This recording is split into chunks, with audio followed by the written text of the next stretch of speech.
campaign. So, we'll try to recognize the volunteers, lahat, and then the Sherpa. We'll create a Sherpa video. So, nung bago ka pumasok, we were discussing kung sinong Sherpa yung pwede ma-interview for that video. Kung available ka, baka pwede ka rin sama namin sa lista. Yeah. And nag-commit yung kasama nyo, i-commit ninyo to Evie. Alam na kaya niya?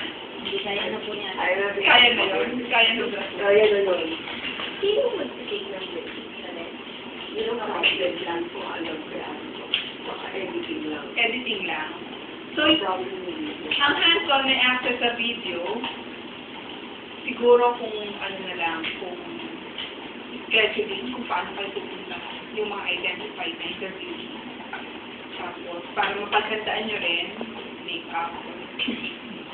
Tapos yung question, it will be sent to you ahead of time.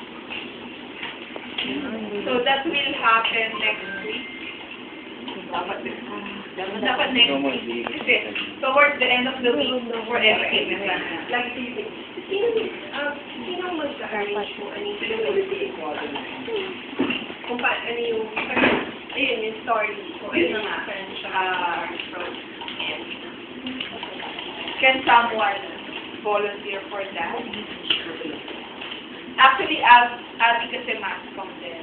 Pero she's so busy with the holiday gifts. It's our main fundraising thing. Talagang out na siya ngayon. So, yun yung tutok niya.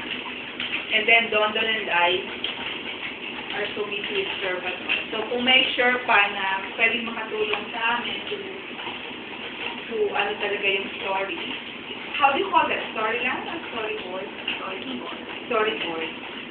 And then Viva will start with the script.